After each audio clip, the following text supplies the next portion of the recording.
શ્રી ગણેશાય નમઃ। મિત્રો, આપની યુટ્યુબ ચેનલ ભક્તિધ્યાન સત્સંગમાં આપ સૌનું હાર્દિક સ્વાગત છે। આજે આ વિડીયોમાં આપણે સાંભળવાના છીએ દશામાના વ્રતની કથા।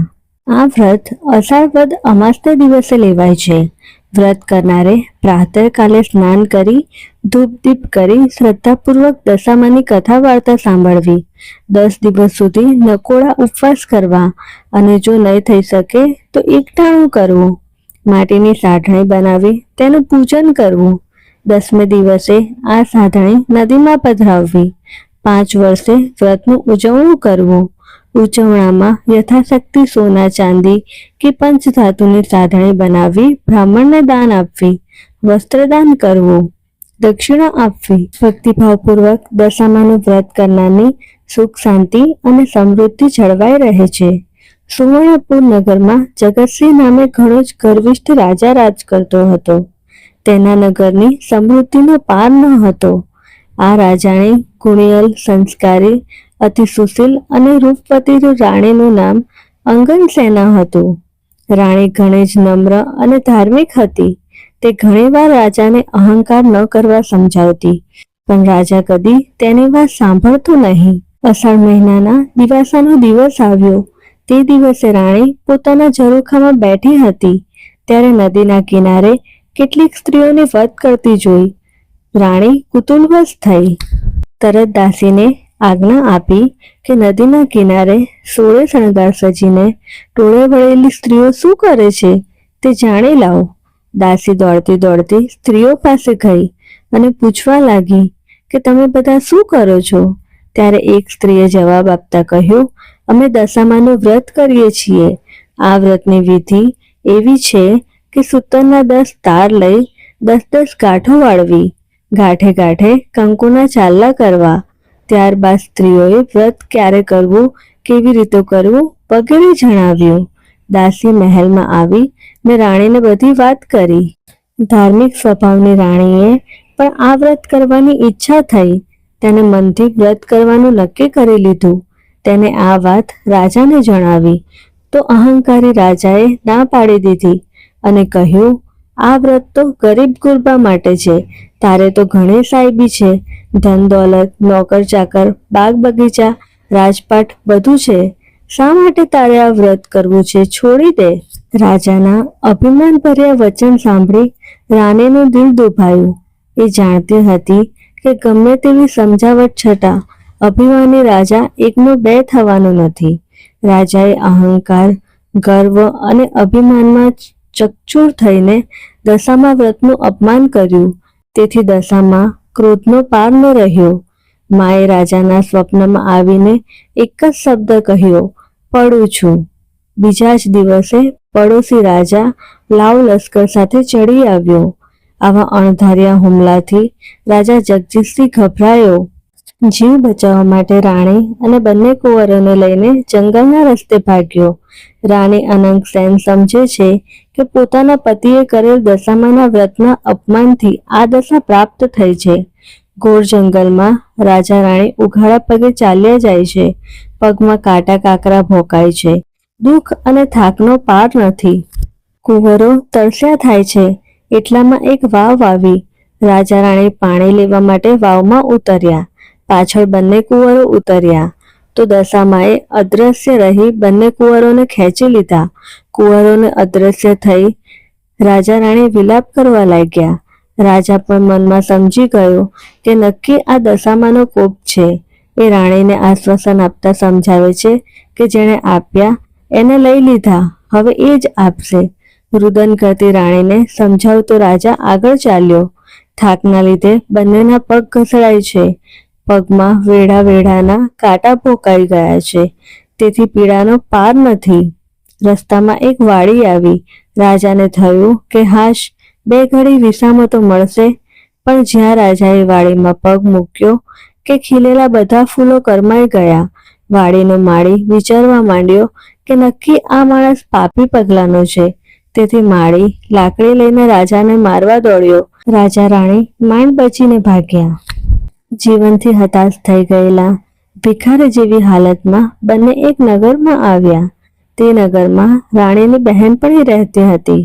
બહેનપણીને ઘેર કંઈક ખાવા મળશે તે આશાએ બંને તેને ઘરે આવ્યા. રાણીએ બહેનપણી પાસે ખાવાનું માંગ્યું એટલે તે ખીજાઈને બોલી, જા જા ભિખારણ, મારા રાજ્યમાં આવી બટકું રોટલો માંગતા લાજ ના આવી? આવા વેણ સાંભળી તેઓ ત્યાંથી આગળ વધ્યા. રસ્તામાં રાજાની બહેનનું ગામ આવ્યું. રાજાને આશા હતી કે મારી બહેન જરૂર આશરો આપશે. એને પાદરેથી પોતાની બહેનને સંદેશો મોકલ્યો કે તેનો ભાઈ આવ્યો છે અને પાદરે મુકામ કર્યો છે. બહેનને સંદેશો મળતા તેને થયું, જરૂર મારા ભાઈને કોઈ દુઃખ પડ્યું છે, નહીંતર હાથી ઘોડા અને રથ વગર તેઓ આવે જ નહીં. આમ વિચારી બહેને સુખડી બનાવી સોનાની ગાગરમાં મૂકી અને સાથે સોનાનું સાંકળું પણ મૂકી પોતાના ભાઈને મોકલાવ્યું. ભાઈને સોનાની ગાગર મળી પણ તે પિત્તળની બની ગઈ. સુખડી ઈંટના કટકા બની ગઈ અને સોનાના સાંકળનો સાપ થઈ ગયો. આ જોઈ રાજા વિચારમાં પડી ગયો. તેને થયું કે મારી સગી બહેન મને મારી નાખવા આવું ન કરે. નક્કી આ દશામાના કોપને કારણે છે. આવો વિચાર કરી રાજાએ ગાગર ત્યાં જ ભોંયમાં દાટી દીધી અને રાણીને લઈ ત્યાંથી આગળ ચાલવા લાગ્યા. આગળ જતા રસ્તામાં એક મોટી નદી આવી. નદીના કાંઠે ચીભડાના વાડા હતા. રાણીએ ખેડૂતને 2 હાથ જોડી કહ્યું, ભાઈ, અમને બહુ જ ભૂખ લાગી છે, દયા કરીને એક ચીભડું ખાવા આપો તો સારું. ખેડૂતને તેમની ઉપર દયા આવી. તેને એક ચીભડું તોડી રાણીને આપ્યું. રાજા રાણીને નિયમ હતો કે સૂર્યનારાયણ અસ્ત થયા પછી ખાવું નહીં. તેથી રાણીએ ચીભડું સાલ્લામાં સંતાડી દઈ તેઓ સૂઈ ગયા. પૂર્વે એવું હતું કે ગામના રાજાનો કુંવર 2 દિવસ પહેલા રિસાઈને ભાગી ગયો હતો. સિપાઈઓ કુંવરની શોધમાં નીકળ્યા હતા. સિપાઈઓ શોધતા શોધતા અહીં આવી ચડ્યા. તેમને રાણીના સાલ્લામાં કંઈક સંતાડેલું જોઈ બોલ્યા, બહેન, તારા સાલ્લામાં આ શું છે? ભાઈ, આ તો ચીભડું છે. સૈનિકે તેને બહાર કાઢી બતાવવા કહ્યું. રાણીએ તો સાલ્લામાંથી ચીભડું બહાર કાઢ્યું, પણ દશામાના કોપને કારણે તે ચીભડું કુંવરનું માથું બની ગયું.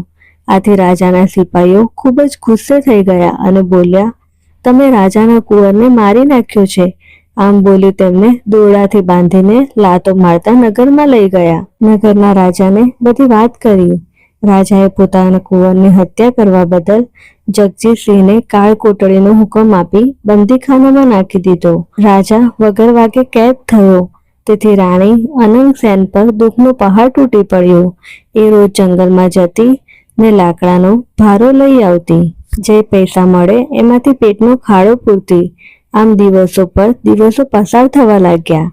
એવામાં અષાઢ મહિનો આવ્યો અને દિવાસાનો દિવસ આવ્યો. રાણીને થયું કે રાજાએ દશામાનું અપમાન કર્યું છે, તેથી અમારી દશા આવી થઈ ગઈ છે. એટલે રાણીએ દશામાના 10 દિવસ નકોડા ઉપવાસ કર્યા. માટીની સાઢણી બનાવી માની પૂજા કરી અને આદ્ર સ્વરે માની સ્તુતિ કરી. રાણીની ભક્તિ જોઈ દશામાનો કોપ શમી ગયો. માએ રાણીને આશીર્વાદ આપતા કહ્યું કે કાલે તને તારો પતિ પાછો મળશે. એ જ રાત્રે દશામાએ નગરના રાજાને સ્વપ્નમાં જઈ આદેશ આપ્યો, તે નિર્દોષ માણસને કેદમાં પૂર્યો છે. તારો કુંવર તો એના મોસાળમાં લીલા લહેર કરે છે. સવારે પાછો આવી જશે.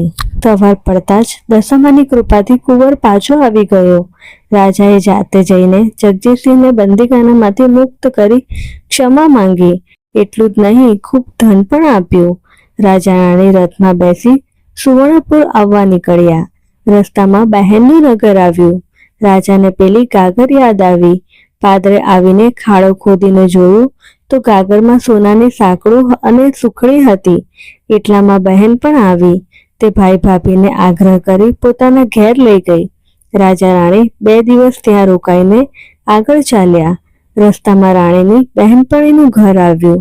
જે બહેનપણીએ પહેલા જાકારો દીધો હતો તે અત્યારે ઓરડા બહાર ઊભી હતી. તે રાણીને ઓળખી ભેટી પડી અને બોલી, બહેન, બહુ દિવસે આવ્યા, આજે તો તમને નહીં જવા દઉં. રાણીએ કહ્યું, મારી દશા કઠણ હતી ત્યારે તમે કકડો રોટલોય ન આપ્યો હતો, તેથી હવે અમે અહીં રહીશું નહીં. આમ કહી તેઓ ત્યાંથી ચાલી નીકળ્યા.